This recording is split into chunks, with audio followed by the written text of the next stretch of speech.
Assalamu alaikum class 6. How are you all? Hope you are fine. This is Miss Uruj, your history teacher. Today we are going to start the new chapter, the new syllabus of history. We are following the book that is Oxford History for Pakistan, Book 1.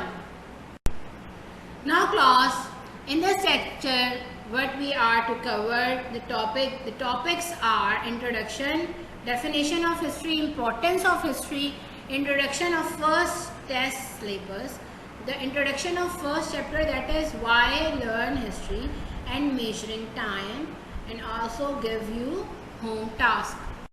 So class, what's history is basically, what's the introduction of history is, why we are learning history, what is the concept of history is. History is the study of life in society in the past in all its aspects in relation to present developments and future hopes. Means we are learning from the past, live in the present and make our future more good. It is the story of a man in time and inquiry into the past based on evidence. What we have to study, the time the man spent in the past time and with the help of the evidences. Indeed, evidence is the raw material of history teaching and learning. And you can say the evidence is the key factor or the raw material for the history to learn. Here is the definition of history. What history is.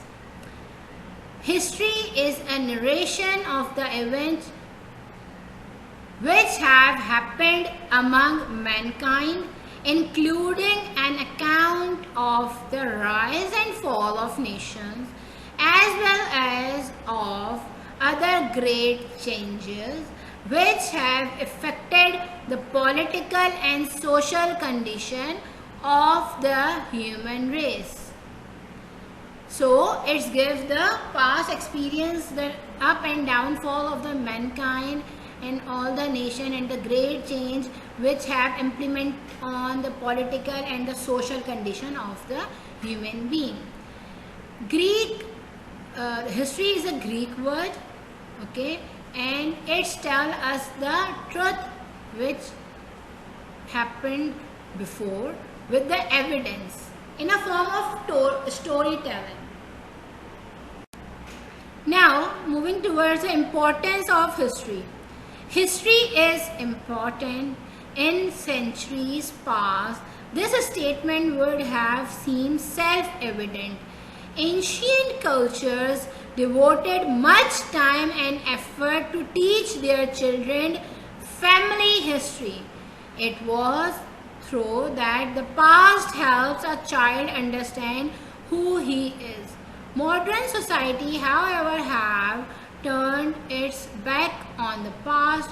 We live in a time of rapid change, a time of progress. We prefer to define ourselves in terms of where we are going, not where we come from. Hope you understand it. Like, history tells us that how can we make the decision with the help of past experiences. Secondly, it is a rapid change. It's a time of rapid changing. So we don't have enough time to experience things. We have to take the lesson from the past which are happened before. Why study history? What's the point? How does learning about the past affect my life right now? Well, my friends, those are all excellent questions which millions of people around the world have asked at some point in their lives. The answer might be surprising, because in the end, the answer is always you.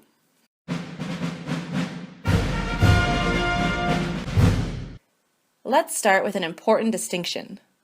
The past refers to everything that's happened up until this moment. History is a record of past events.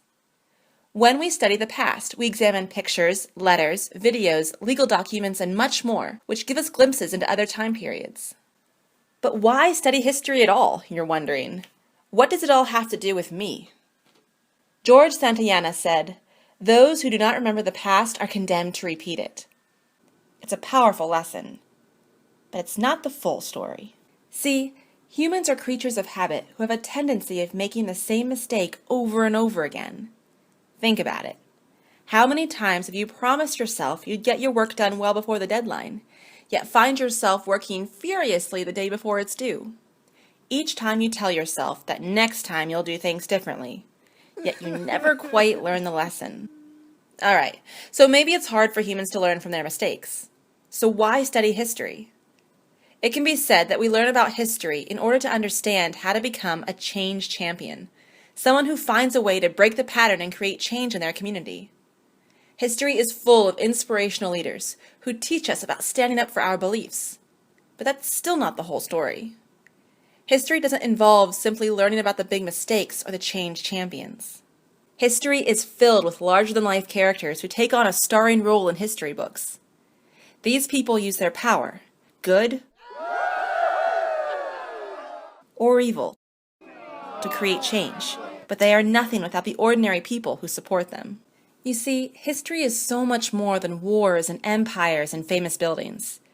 It's about his story and her story and their story. We study history to learn about how the deeds of ordinary people shaped the lives of other ordinary people, and how their lives were affected by other ordinary people, and so on. When we study the past, we are studying the decisions and daily lives of individual people whose actions contributed to what we call history. That's where you come in.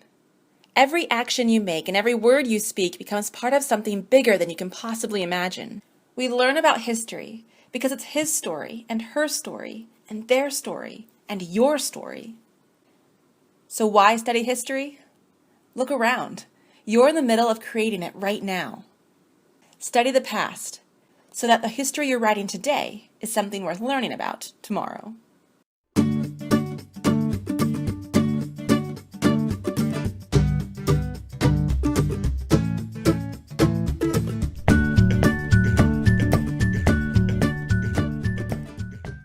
Okay class, you have a curiosity that what are the topics there in the first test syllabus. So I am giving you a jot down point for the first test syllabus.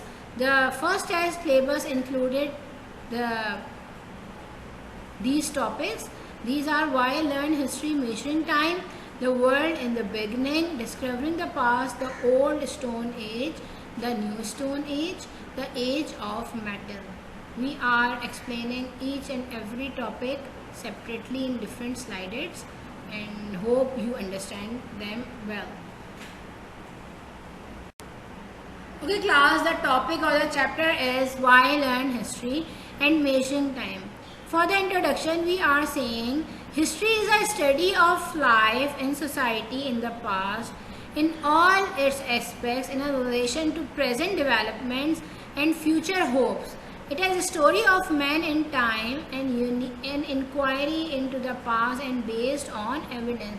Means we are doing some inquiries which are based on evidence and we can make our present beautiful and develop our future very well. The reason why we learn history are history has given us millions of brilliant ideas. As we all know, no idea comes in the mind by the first person. Like if we want to make an aeroplane, so if a person slept at night and woke up and said it's a model of the airplane, it is not possible. There is so many experiences are there which are done step by step, and it's all give us the idea from the history. History help us understand trends about ourselves. History also gives the trends that how the human is living, fashion trends, eating trends, educational trends and whatever. History gives us inspiration and motivation. History means like it gives us inspiration and motivation in which sense like we have so many stories that a person start by zero, by like no space, no worth and all that, like in Einstein and Thomas Edison and all that, but they can keep going and they are doing their hard work and achieve the target. So it also gives us the motivation and inspiration. History help us empathize with past generation. Okay, fine. Empathize means we have to connect ourselves with the past generation. Like we are not feeling that we are so much different from the past generation. We are related to them. Okay. Now the fifth and the last point is history remind us we are human. History give us the review that we are human. What is the reason of our birth? Why we are different from the animals and other creatures? What is the basic target and purpose of our living, our life? That is education, helping mankind, making peace on the earth, and etc. Now the topic is measuring time. Why we are measuring time and what and all. The introduction of the measuring time is that the measurement of time begins with the invention of sandals in ancient Egypt, sometime prior to 1500 BC. However, the time the Egyptian measured was not the same as a time days clock measure for the Egyptian, and indeed for a further 3 millennia the basic unit of time was the period of daylight.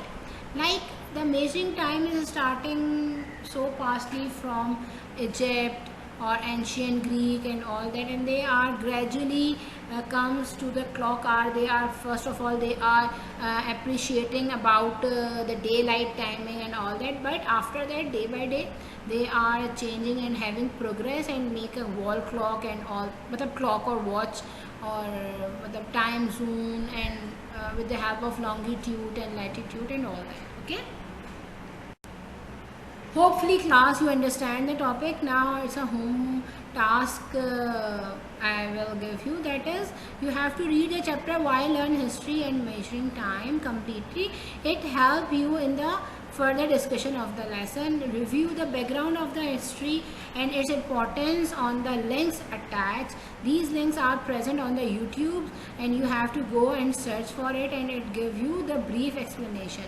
And as well as on slide 6 I will give you I gave you a video about the history and why we study history. So go for it and go through it, and it will give you the help to understand the topic. Hopefully we will meet soon, inshallah. Take care of yourself. Allah Hafiz.